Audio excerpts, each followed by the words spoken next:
So, welcome to chapter 7 of The Phoenix Within. This is our story where you can become the hero or the heroine by simply using your imagination to be a part of the tale. In the 6 chapters so far, we have been following Morgan, our protagonist, who you can create to be whoever you want Morgan to be. And if you haven't had the chance to join us so far, I tell this story in first person with a minimal description so that everyone listening or reading when it becomes the blog can fill in the details and make the story more relevant for you. So Morgan is going through a bit of a rut at the start of the story. Life just felt difficult. But then Morgan learned a few new things from a webinar, some books from the library, and a seminar. Morgan got a second job and is shifting their view of the world. Life is up and down, but Morgan feels much more positive about everything. Life should just be so much more than the usual born, school, good grades, get a job, get married, have a family, work until you retire with some weekends and maybe 4 weeks off a year if you're lucky, retire and hopefully have enough to pay for your funeral and some nice bits for the grandkids. But in chapter 6, Morgan got something that they wanted, and they started to believe more in the power of the information that they're reading. They're getting lots of little hints from people and things in their world that reinforce a new belief that actually we all get to choose how our life goes. So let's find out what happens next and what Morgan will do with this information. So, chapter 7, is life a reflection? It's Thursday today. I've woken up with an immense feeling of calm excitement, and it feels amazing. All this stuff I'm learning at the moment from the books, my friend's webinar, conversations at the coffee shop, and yesterday's seminar is so eye-opening. It almost feels like all the years I have spent being told I'm wrong and feeling that I'm unworthy were actually all lies. They all know the secret, and it feels like they are guiding me towards it rather than pushing me down the route we're seemingly supposed to live. The quiet road, where we just do our work and no more, where we ask for some time off and build someone else's life by working hard for their company. Maybe life didn't really need to be as hard as it has been. All those years in school being made to feel stupid because I wasn't top of the class. I wasn't the bottom either. I was simply in the middle of the road, average Joe, not really disliked, but not really liked either. It was the same at home. My parents did their best, of course, but constant criticism and comments comparing me to siblings or cousins or the neighbours' kids does tend to make you feel a bit unworthy. I think it was done to try and give me a kick up the bum, but it had the opposite effect. I didn't want to be like the other kids, so I just kept moving further away from who they were. But who I was, who I am, never seemed to be good enough. And that is the biggest message I'm taking away from all this information. I am good enough. Me, Morgan, is exactly who I should be. There is no one else who can be me, and I can't be anyone else. And if people don't like who I choose to be, then that's their problem, I guess. But who do I want to be? I'm definitely not the same person who laid here 6 weeks ago dreading going to work, nor am I the person I want to be yet. I can feel that there is still something not quite there. Maybe because the rent is due next week and my pay hasn't arrived in my bank yet from my old job. The person I want to be, that I guess anyone wants to be, would not have to worry about things like that. Nor would they have to think really carefully about where to buy a new coat and boots, where the quality is still going to last a while, without costing too much. That's a later job. It's only just past 7 in the morning. The question comes up again. Who do I want to be? I get up out of bed to get a notepad and pen and then jump back into bed and write the question at the top. I guess the best place to start is to write what I want. So I do that. My old list easily streaming from my mind to the paper. The better job, bigger house, traveling, the rabbit, monthly manicures, pedicures, weekly massages, to be fitter and healthier. I look at my list and my mind fills with the images of all these things. And I notice that I'm almost looking down on myself while I'm living that life and having those things. So I start to describe that Morgan that I can see in my imagination. The way my hair looks, the clothes I'm wearing, people around me, my personality traits, which I feel I have already, just not to that extent. But actually, the more I look at that Morgan, the more I see that everything they are is who I am now. But me now is just muting myself, playing down these traits, not speaking out or doing the things I know I should be doing, keeping me in a box while I try to act in a way that conforms to other people's expectations of me. Where did that thought come from? It makes a lot of sense. We see a few people who are actually doing what their heart desires, the really happy and successful ones who have a dream, know what they want, and are not afraid to go and get it. Then the majority of us play it small, play safe. As long as we have shelter, food, people who love us, then that is enough. Then, I guess to me at least, there are the rest of us, wanting to dream and escape where we are now to where we want to go, but too afraid to let go of what we already have. Stuck in the middle in some way between those who are getting their dreams and those who stay contented with what they have. I think I'm in the middle. I want so much more than I have now. And these books and talks all make me believe that I'm capable of getting it. But still, I'm not willing to take the risk. What if I lose it all? Lose all that I have now on the way to where I want to go? It feels almost like jumping off a perfectly good boat into the water with no life jacket and only a rough idea of which direction to swim in. That's a good analogy, actually. The boat represents my life now, floating along, being taken by the tide and wind wherever it may go, but on board is everything I need. It has food, shelter, safety, comfort, entertainment, other people to interact with, but that's it. There isn't anything more. And I think it's the more that I'm wanting. But then that thought makes me feel very selfish. Maybe an upbringing of being told to be grateful for what I have, as others have even less than me, is the cause of that feeling. Because yes, my life isn't amazing. It could be so much more. But there are others living in cardboard boxes or in a war zone, people who eat the same amount in a week that I'm able to provide for myself every day. I should be grateful. But then I look at my list, and various voices and pieces of information tell me that I deserve so much more. I was created to live to the utmost of my abilities, and I am not doing that. I know I have so much more to give, and through that giving, I will then get all the things that I want in my life. Surely that's not selfish, is it? To be able to give more to others, I must first have something to give. I guess that's why I get so much fulfillment from working at the coffee shop. It's an opportunity to help others. The coffee shop owner is to have a better work-life balance while still having a good income. The customers by providing their favorite drink and food that they've chosen to spend their money on, regardless of how they earned it. So what more can I do? Who am I? And where do I want to be? I look up from my notepad and a half dozen papers covered in my mind's wanderings. No, wanting more is not selfish because my having more means others can have more as well. I stretch and decide to have some breakfast. I brought home some snacks that were left over last night, so I put them on a plate while the water for my morning drink boils. Who do I want to be? The question is still mulling around in my head as I make my drink and take it to the table with my breakfast and notepad. I decide to draw a stick person on the next clean page and start writing words as they pop into my head. Descriptive words about my appearance, my personality, my morals and beliefs. Just individual words and some short sentences. I just let my imagination take over and write whatever comes to mind. And when I'm finished, it's like looking at in some sort of distorted mirror. Everything on the page in front of me reflects the person that I am now, just less suppressed. And I guess that would be why the images in my head of future me are so bold and amazing. And my current reality is, well, suppressed. As the speaker said yesterday, we are what we think.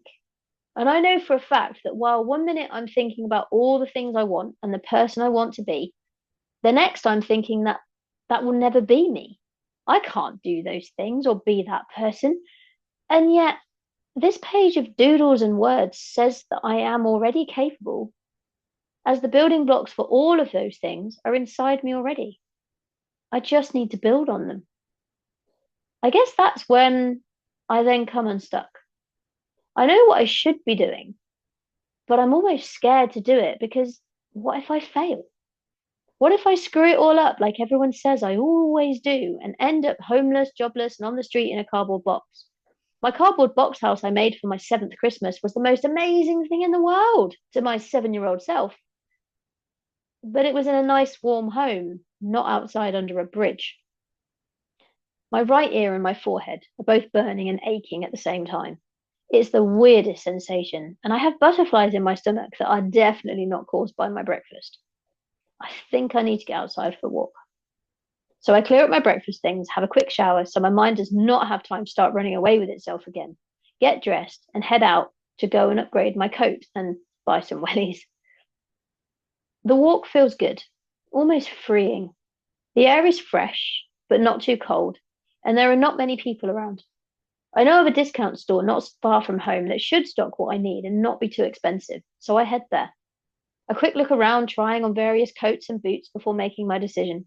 A coat with a removable liner was just as cheap as buying a thicker coat, and some more boot-like wellies that are a whole lot more comfortable and will also be suitable for work.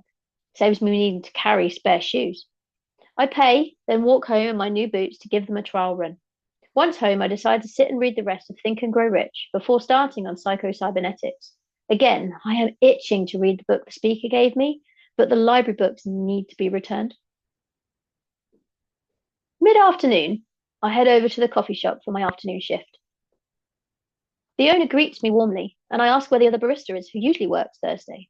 Apparently, disappeared off the face of the earth. No word from them in just over a week now. I hope they're okay.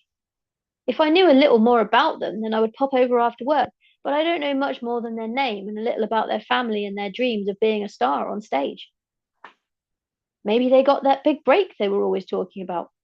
The owner smiles and says they hope so. They just wish they would get in touch so they knew whether they needed to hire someone new or keep the job open. I suggest maybe just until the weekend, and then it would be 2 weeks, which to me seemed a fair amount of time with no contact. This is a business after all, and Thursdays the owner usually works in one of the other shops. Conversation turns towards how my week has been, and as it is quiet in the shop before the after-school mini rush, I tell them all about the seminar last night. They listen intently as I recount the bits I heard and my thoughts about them.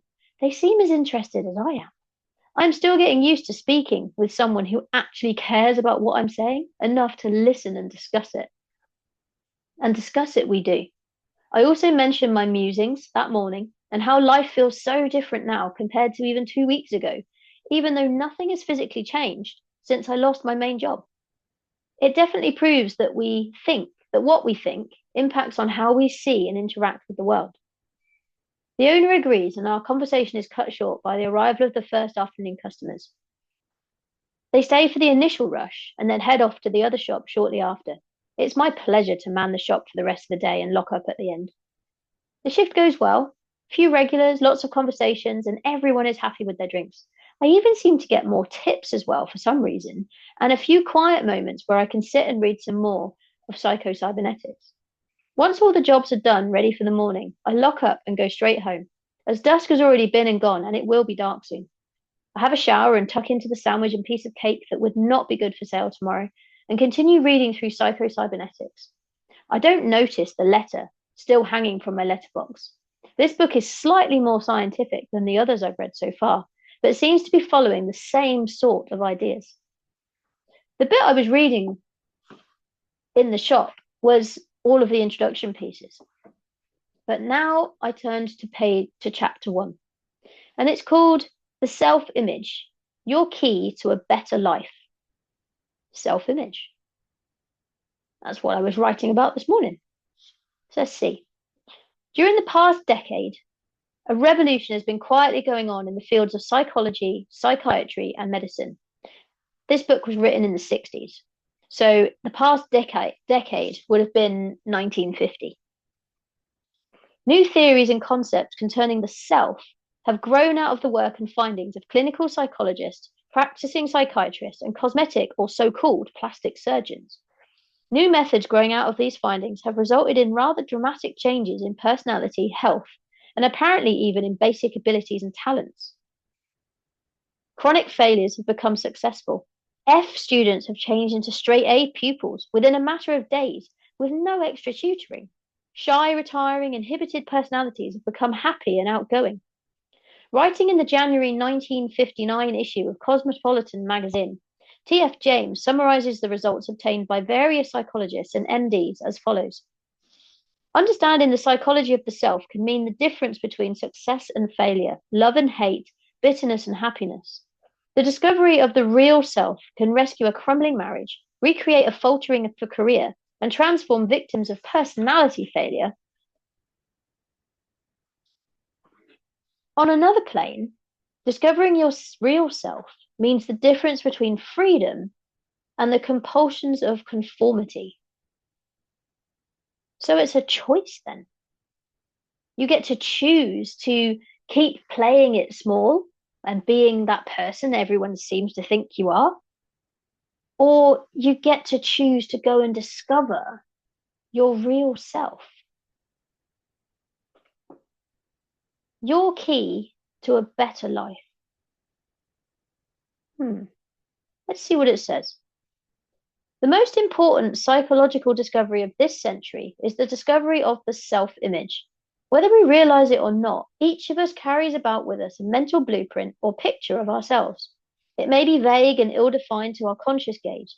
In fact, it may not be consciously recognizable at all, but it is there, complete down to the last detail. This self-image is our own conception of the sort of person I am. It has been built up from our own beliefs about ourselves. But most of these beliefs about ourselves have unconsciously been formed from our past experiences, our successes and failures, our humiliations, our triumphs, and the way other people have reacted to us, especially in early childhood. From all these, we mentally construct a self or a picture of self. Once an idea or a belief about ourselves goes into this picture, it becomes true, as far as we personally are concerned. We do not question its validity, but proceeds to act upon it just as if it were true. This self-image becomes a golden key to living a better life because of two important discoveries. First, all your actions, feelings, behaviors, even your abilities, are always consistent with this self-image. In short, you will act like the sort of person you conceive yourself to be. Not only this, but you literally cannot act otherwise, in spite of all your conscious efforts or willpower. The man who conceives himself to be a failure type person will find some way to fail, in spite of all his good intentions or his willpower, even if opportunity is literally dumped in his lap. The person who conceives himself to be a victim of injustice, one who was meant to suffer, will invariably find circumstances to verify his opinions. That makes me think of my granddad. He was so adamant at all times that everyone was out to get him. And it seemed that everyone always was. Even when you met the nicest person on the planet, somehow at some point, something would happen and that person would turn against him. It was almost, well, it was every single time. It goes on to say, the self-image is a premise, a base, or a foundation upon which your entire personality, your behavior, and even your circumstances are built. Because of this, our experiences seem to verify and thereby strengthen our self-images, and a vicious or a beneficent cycle, as the case may be, is set up. For example, a schoolboy who sees himself as an F-type student or one who is dumb in mathematics will invariably find that his report card bears him out. He then has proof. A young girl who has an image of herself as the sort of person nobody likes will indeed find that she is avoided at the school dance. She literally invites rejection. Her woe-begone expression, her hand-dog manner, her over-anxiousness to please, or perhaps her unconscious hostility towards those she anticipates will affront her, all act to drive away those whom she would attract. In the same manner, a salesman or a businessman will also find that his actual experiences tend to prove his self-image is correct. Because of this objective proof, it very seldom occurs to a person that his trouble lies in his self-image or his own evaluation of himself. Tell the schoolboy that he only thinks he cannot master algebra, and he will doubt your sanity. Tell the salesman, or so he has tried and tried, and still his report card tells the story. Tell the salesman that it is only an idea that he cannot earn more than a certain figure, and he can prove you wrong by his order book. He knows only too well how hard he has tried and failed. Yet, as you will see later, most almost miraculous changes have occurred both in students' grades and in the earning capacity of salesmen when they were prevailed upon to change their self-image. Interesting. So you find the evidence to prove what you think about yourself and how your self-image is. It's an interesting concept. What's the second important discovery? That the self-image can be changed. Numerous case histories have shown that one is never too young or too old to change his self-image and thereby start to live a new life. I guess that's what I've been doing without realizing it or knowing it.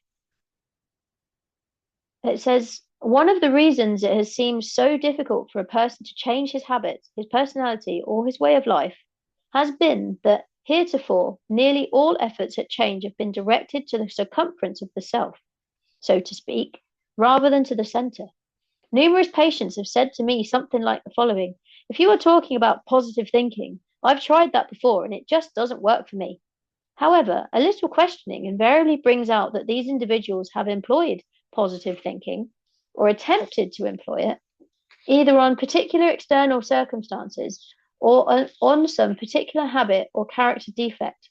I will get that job. I will be more calm and relaxed in the future. This business venture will turn out right for me, etc. But they have never thought to change their thinking about the self that was to accomplish these things.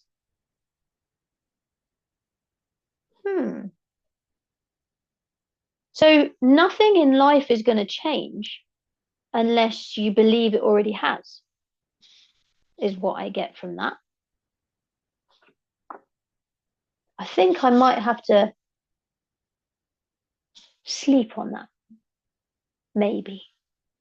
Have some more thinking time. Maybe mull it over a bit more as I'm cleaning tomorrow morning. But it's definitely interesting, isn't it?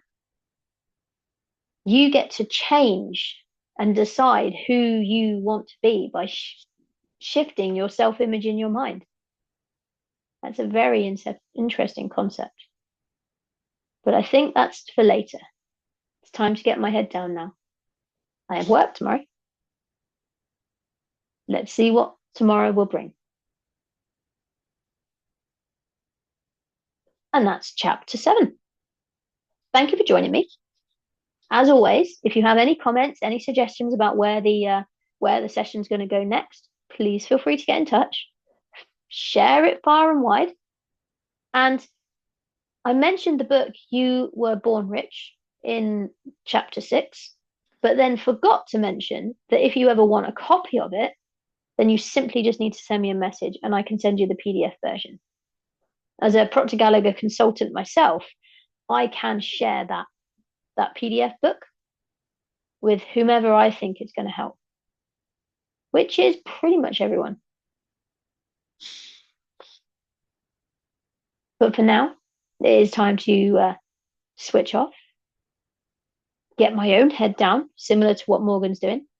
And I look forward to seeing you same place, same time, hopefully actually streaming properly rather than being on my phone on Facebook and Zoom recording and StreamYard doing very well at doing LinkedIn. And I will see you on Thursday. Have a great rest of your day. Take care. Bye.